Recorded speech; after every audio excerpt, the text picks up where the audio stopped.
Hello and welcome to the For Parents Like You podcast.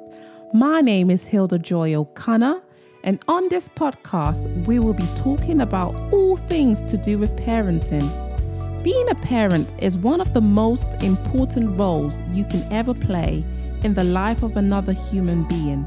Let's be honest, there is nothing more fulfilling than to see our children grow up in love, compassion, and empowerment. But the process of getting them to this stage can be very difficult.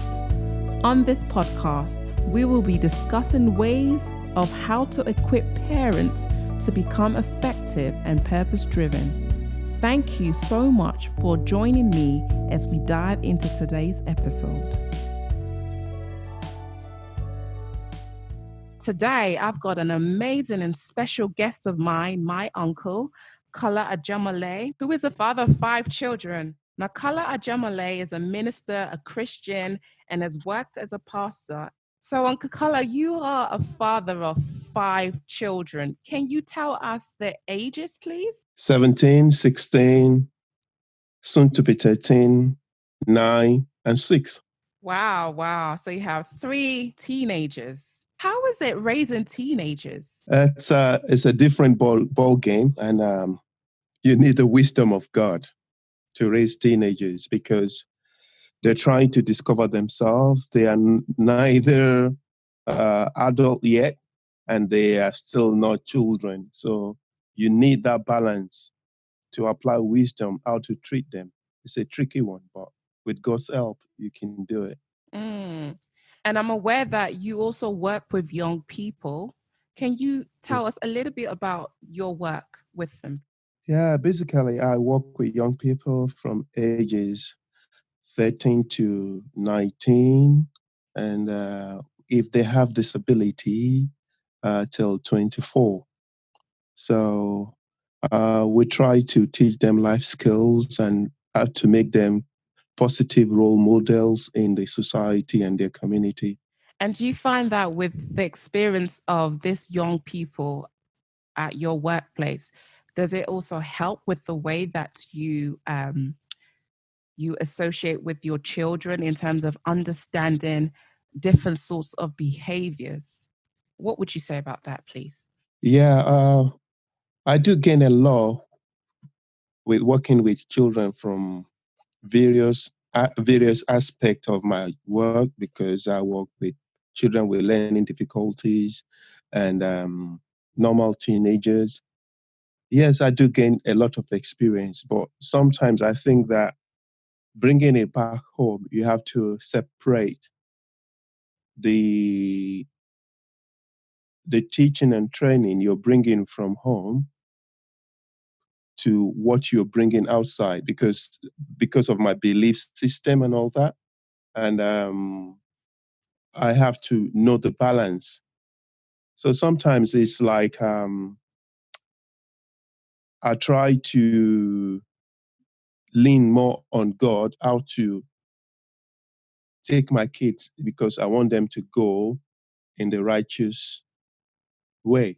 So I tend to be more like I have to listen to God more on how to deal with my kids. And talking about your kids, do you have a favorite memory that you've had with them? Yeah, my favorite time with them was when we went to Scotland and we had a whole house to ourselves near the beach, and it was just a family get together where we could just do what we want to do, go to the beach and play. So that was quite a memorable time for me. That's amazing. I find that even for us, with myself and my husband and our kids, whenever we go out away from our normal setting and we go to different places, I find that it really helps us to focus our attention on just each other rather than the distractions of everyday life.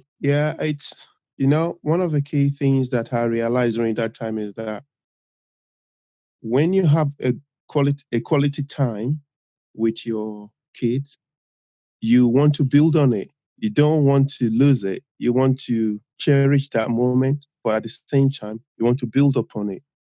Mm, that's good.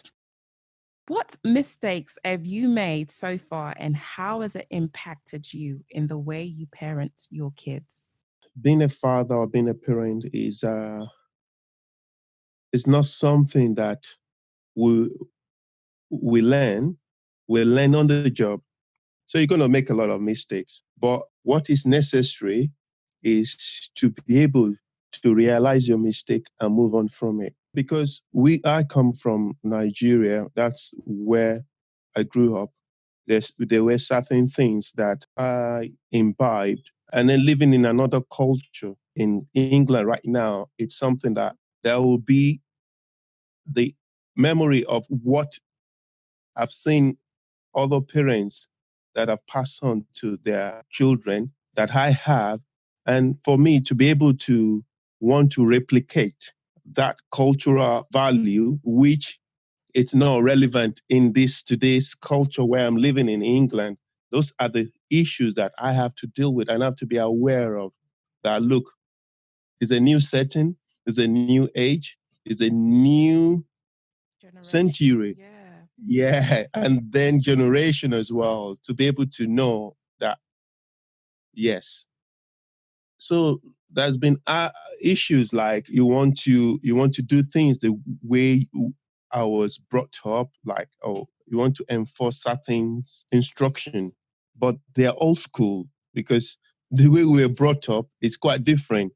There's certain things that we didn't have that they have access to. I have to be able to navigate between my old background and my new setting. That's true because the Nigerian culture compared to the British culture is totally different. And your It is. kids, I would say they're British because they were born in British and they've grown That's right. in Yeah. England. And so all they know is the English ways, right? So you Yeah. have to distinguish between how you will communicate with them and not enforce so much of your That's culture right. that Yeah. you've learnt from Nigeria to Yeah. them because they don't always understand it because they haven't grown up in that Up. setting as you did. And so, That's as right. parents, it's so important for us to understand the culture that our children are being raised in so Mm, that we can be able to communicate to them in a way that they understand, not in a way that's that right. we think or how we've experienced in the past. Parents. Yeah. And like you Yeah. said, that this is a new generation, a new culture, a new setting for them. That's right. And also one thing I realize is that when we come into a new culture, we don't actually learn as much of the culture we're raising our kids in. So that creates a clash of cultures because sometimes we still hold on to the past way of living, although, albeit we are living in a new culture. And then we are raising our children in a new culture, and we expect them to go back to our whole culture.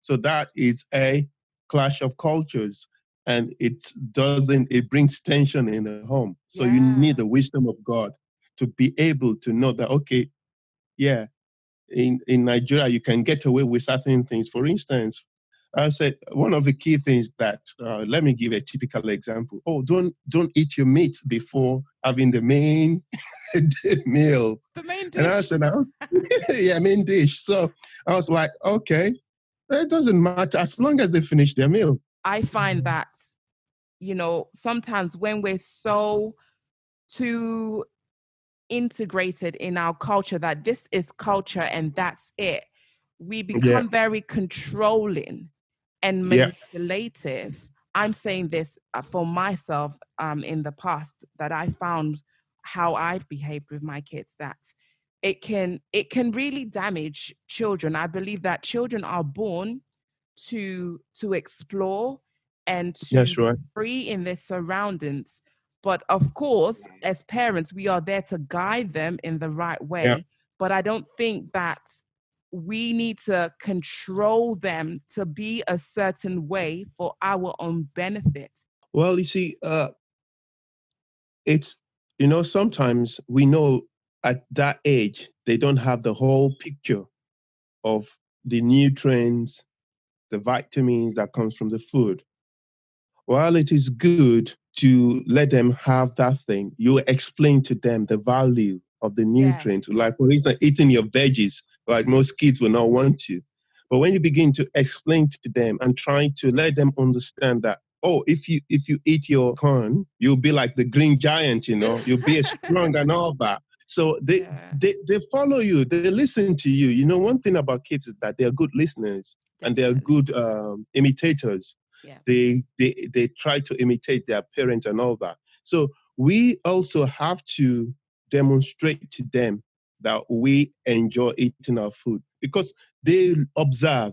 They're observers. They observe. If you are not eating well, the kids will probably pick that from you. But if Mm. you're a good eater, your kids will also most likely pick that from Pick that you. up. So it's Yeah. essential. Yeah, it's essential that we allow them to be, and then find a way to explain to them That's it. the benefits of this food. That's all. Yeah, I like that. Even going back to what you just said about explaining, as parents, it's so easy for us to say, don't do this, do that, Yeah, don't do this, yeah. do that. But the child in their mind is thinking, why is Right. this? So, as Mm, parents, we need to explain to our kids that this is the benefit of you eating your vegetables or doing this because mm, it's good for you. This that's is true. the consequence of you not doing But this. when you keep telling kids, don't do this, don't do that, don't do this, you create in them the sense of inquisitive. They want to be. They want to know why because you did not tell them why. So they want to push that boundary because at that age they are exploring. There's so many questions in their mind, and you just telling them not to do that. It's like you are raising their level of curiosity to Mm. want to know, to want to do what you tell them not to do. So that's the reason why when you tell them, okay, don't touch that hot iron or hot cup of tea, you must tell them why. You will get scalded, you will get burned if you touch hot stove and all that. And they get it that, okay, mommy has said that if I touch that, something bad will happen. So you need to explain to them. They will understand if you explain to them, not in a controlling manner, but in a way you will relate to them, come down to their level, and let them understand why you're letting them. That's good. That reminds me, Naraya has this habit of picking, like biting her nails, Yeah, and it really irritated me. And I'm like, you don't do that, Naraya. yeah. And so one thing that I did was that I went on Google and I checked up on a picture of, the consequence of biting your nails. So I showed Mm, her an image of a young child's nails that looked really, really disgusting because of them biting it consistently. And yeah. so I showed Naraya this, and I was like, if you keep doing this, this could happen to you. And so she was If, able to visually see the harmful effects. And yeah, I really believe that really sinked into her that it did stop her from biting yeah. her nails after that for a while, but now she's back Mm. again. So Yeah, you say good. one of the key things is that we have to reinforce this. It's not something that you do because you know being kids, they will it's and then when they form a bad habit, you can't just break it in a day or two Yes. because habit forms over 21 days and you have to undo it over 21 days also. Wow, So that's the that's way it goes. So when you have to keep reinforcing that teaching that about the snake biting and all that and all other things that relate to that. that is so true. Yeah. Are there things that you wish you knew or could do differently being a dad to your children? Being a father is a whole spectrum of learning really. You there's you can't say that you know it all because God is the best father, but there's certain things that if we have good fathers that we can pick up as well. And so I wish there's so many things like I have time because of the nature of my work. Sometimes that I have more time to spend with my kids growing up. You see, so that I can relate with them in some certain aspect of their growing up. Like as a missionary, as a minister, I used to travel a lot to preach and all that. So sometimes I do miss their growing up period. And in when kids are growing up, even missing out on a day of their growth pattern, it's a lot. You don't know when they take their first step, or sometimes, or when their first word, and all that kind of stuff. So yeah, those are the aspects that I wish that Mm. And yeah. so now being in this lockdown, were you able to regain back those time that you had lost in the past working so Yeah, much? so that's the aspect that I'm now one of the aspect that we're all locked in Locked in, in going nowhere. yeah. So the lockdown has locked us in, and we spend 24 hours, 7 days together. How has that been for you? It's been challenging in the sense that you now become the teacher, you become the cook, you become the everything to them. Sometimes you step on toes, but the easier thing is that ability to reconcile, to make sure that you don't, because of the proximity of you being together in the same house 24/7. There's bound to be like, okay, people stepping Tensions. on each Yes, it's other's bound to toes. be Yeah, tension. so yeah, and so there's a lot, but with God's help, it's been okay.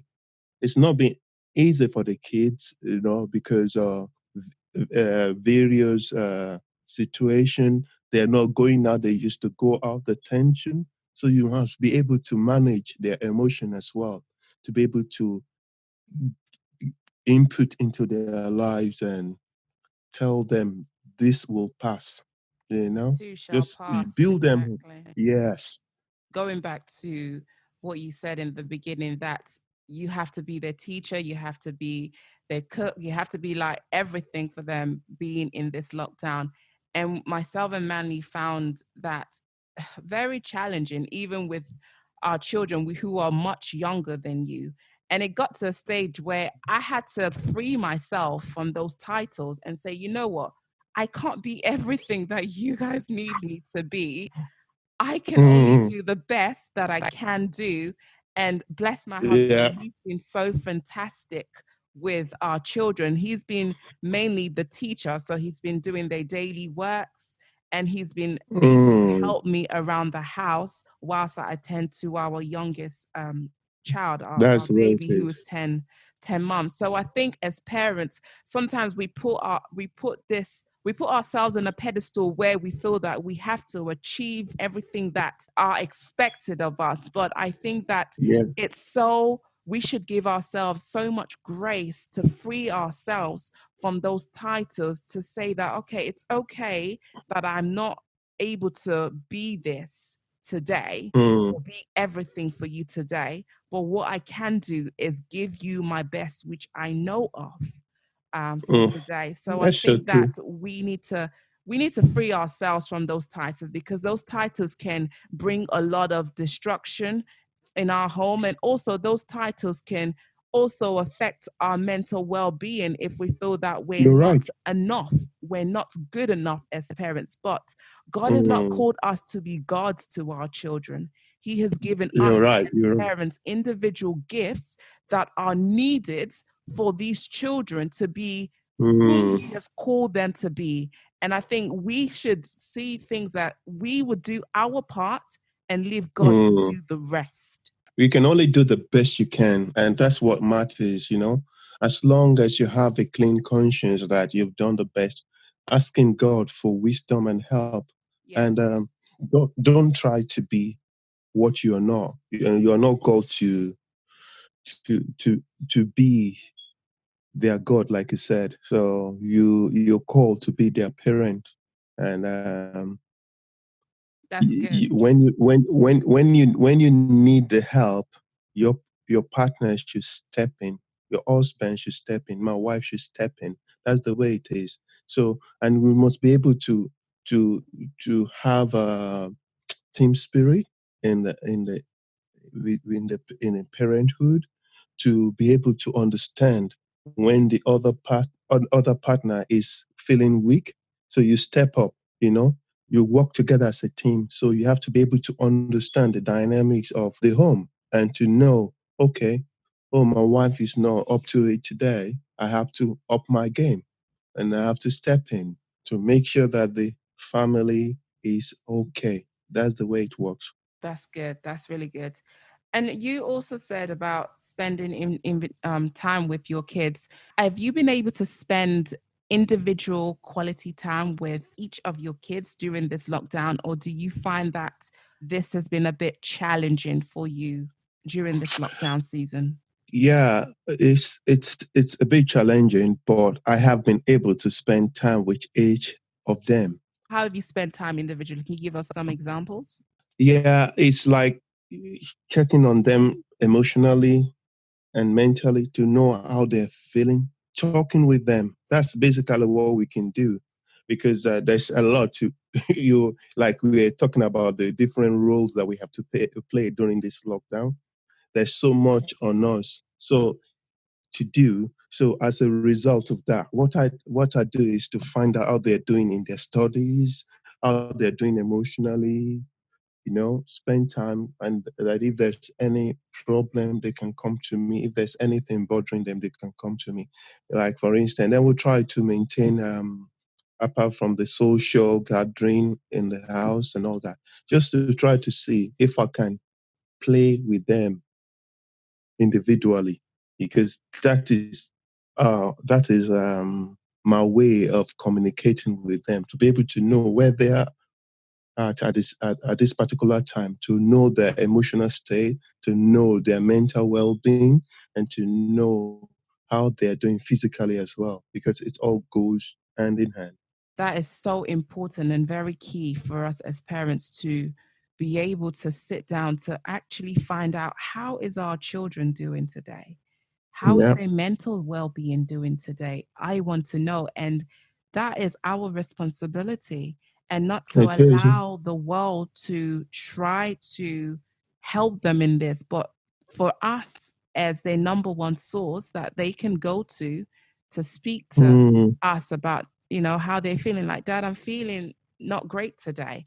And yeah. that comes in a place where they can be honest with you. And in order for them to be Mm, honest with you, you need to create that room of vulnerability. And yeah. that comes to your relationship with them. How do you relate with your children? Can they easily Mm, confide in you as their parents, which is so important? And again, in a relationship, it takes time to understand someone, mm, it takes time to build yeah. that trust.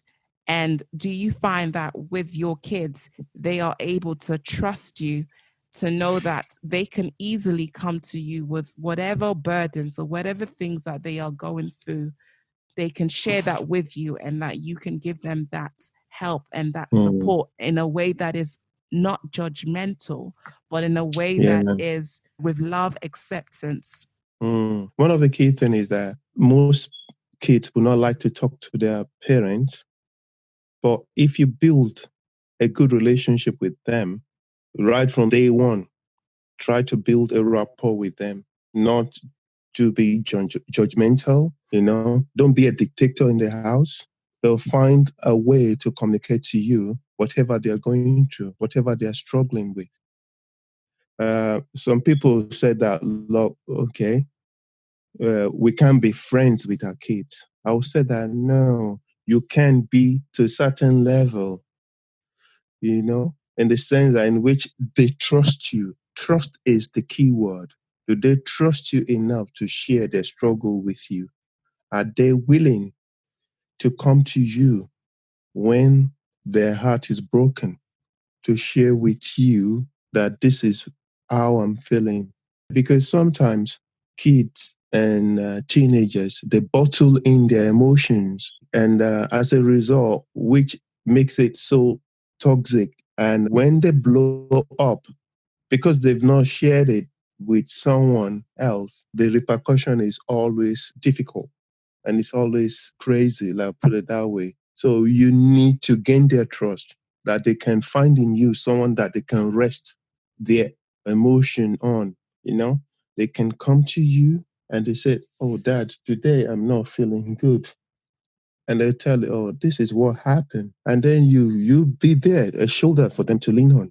Give them your comfort. Sometimes you just need to listen. Sometimes don't be like, oh, you know it all, and start shooting out all kind of advice and instruction on how to fix it. Sometimes you don't have to fix it. You just need to listen. And when you listen to them, that's enough for them. Wow, I love that. Sometimes we just don't have to give the answers that we think we know, but just to be a Yeah, listening ear to our kids. yeah, And that is so important. yeah, Very, very important to know that, I can trust mommy or I can trust daddy yeah, because they always yeah. listen to me. And many children are crying out of wanting to have parents like this, that I just want my Mm. parent to listen to me.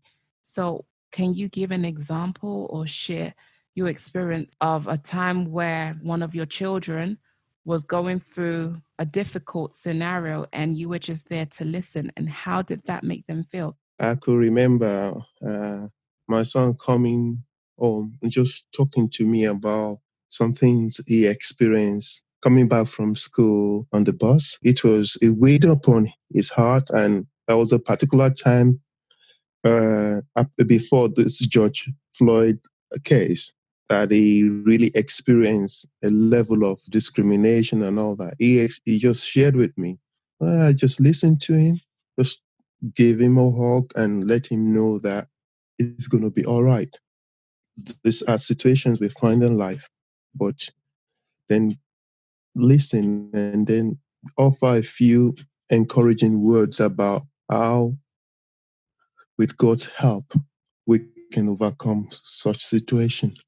And were you, after when he experienced this racial discrimination, what did you do about it? Because at presently, the world is experiencing a lot of racial prejudice, as some of you may know of, concerning the George Floyd's Mm, case, as you raised up. And Black people have been severely um, discriminated because of their color. And it's no longer yeah, a history thing that we hear about. It's actually happening in our own doorsteps. And yeah, especially being parents and raising children of color is can be very difficult in this day and age that we are facing. How mm. were you able to help your child overcome this situation that he's experiencing on the bus, being discriminated because of his color? One of the key things is to tell them about the love of God. That listen, there should be so many people that are hurting out there, so many people that are going through stuff. So sometimes, as a result of what they're going through, they're going to project that onto you.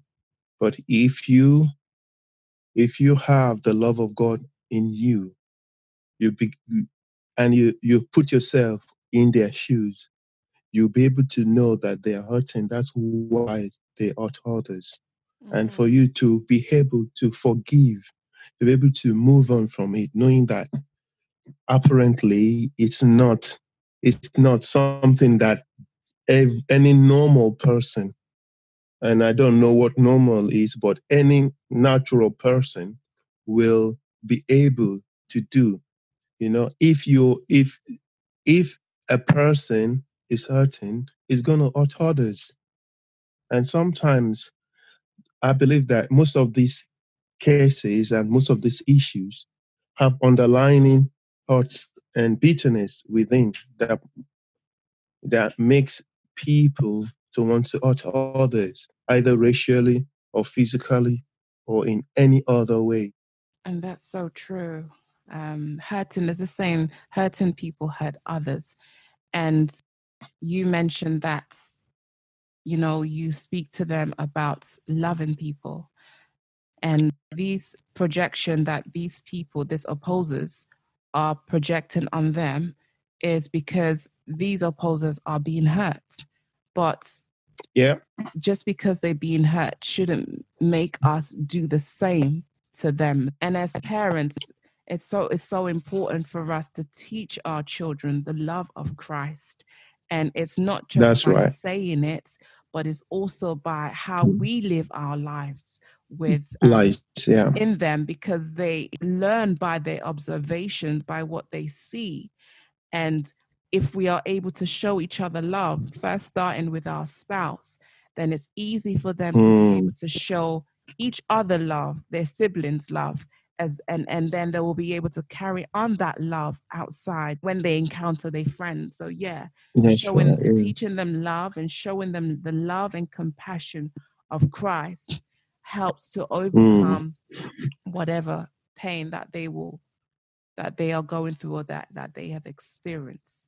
So even talking about your spouse, how have you been yeah. able to spend time with your wife being in this lockdown in a space with five children? So that's about seven people in one household. How do you guys Yeah. spend time together so you don't lose that communion and that intimacy with each other with regards to raising five children? Before the kids will have gone out and they go to the various schools and all that, which give us time if I'm not at work and she's at home. But now, because we're all together in the same house 24/7, you have to sneak time, you have to be deliberate in s- s- trying to spend time with her individually, not as a whole family together. So you have to be creative as well.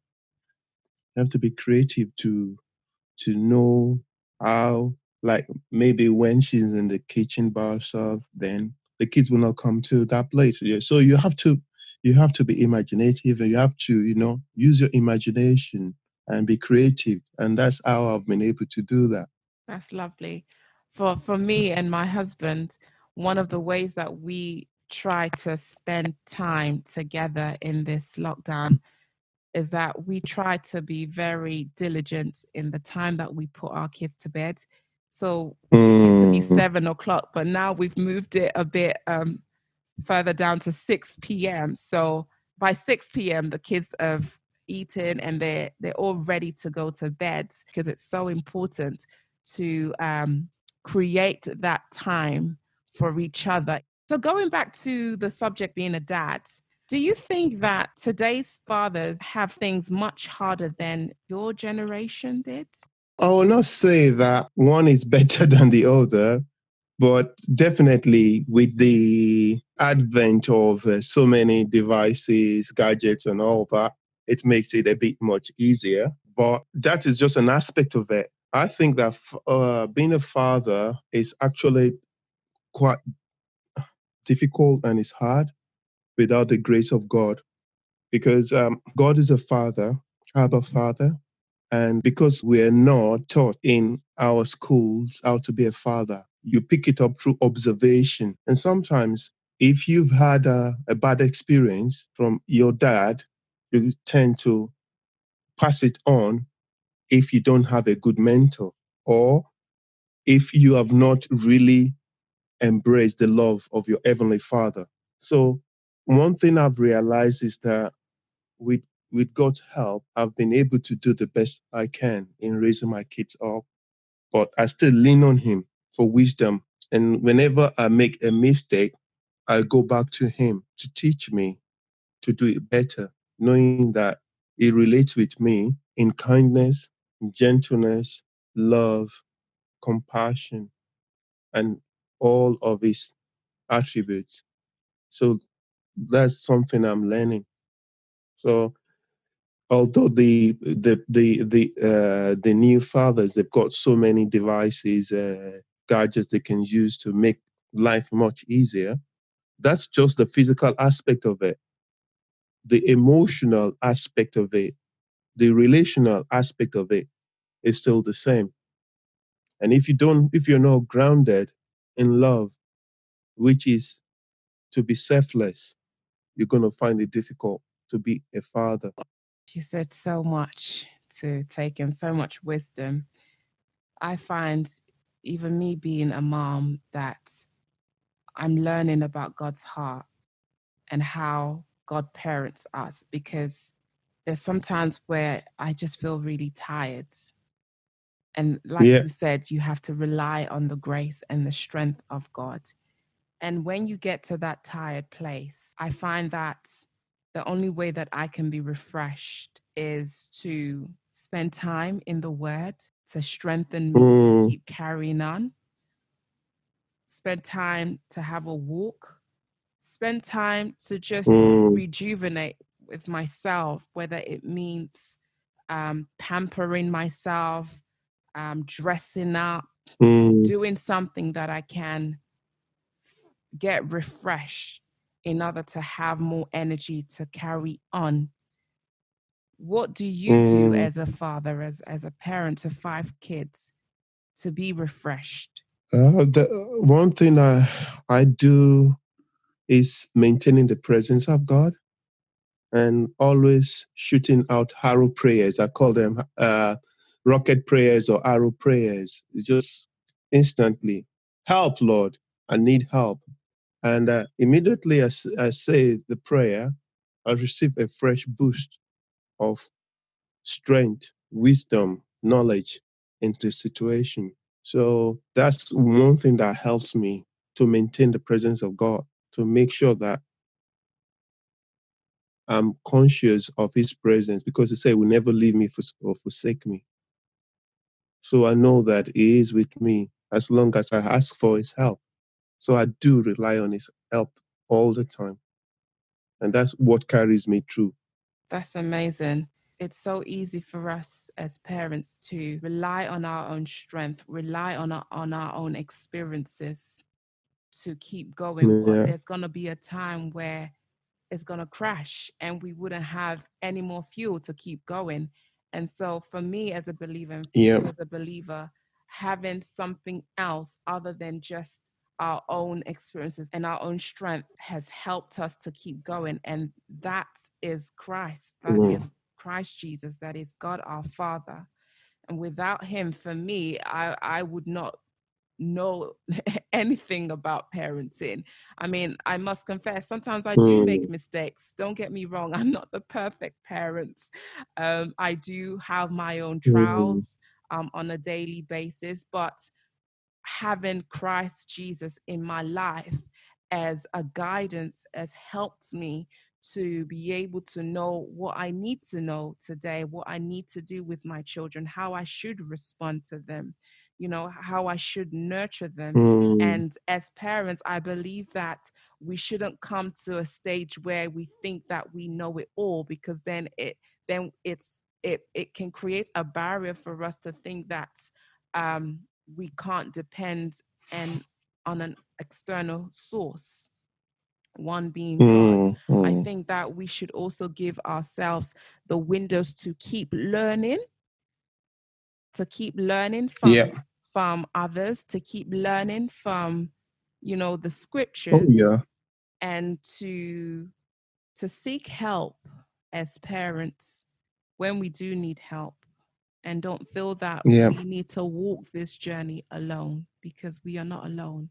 I You're believe right. that two is stronger than one. And when we're able to come together and talk about about Mm, certain issues that we're going through, then we can be able to share some light and share some wisdom. Okay, you did it this way. Okay, maybe I should try doing it mm, this way and see how it works. So yeah. be open minded to keep learning and to Mm, keep growing, because we're not gonna get it always right, But if we free That's true. ourselves and open our hearts to keep learning, so that we can Mm. pass on this learning to action in the way that we parent our children. Now, for someone who is yet to be a dad, what advice would you give them?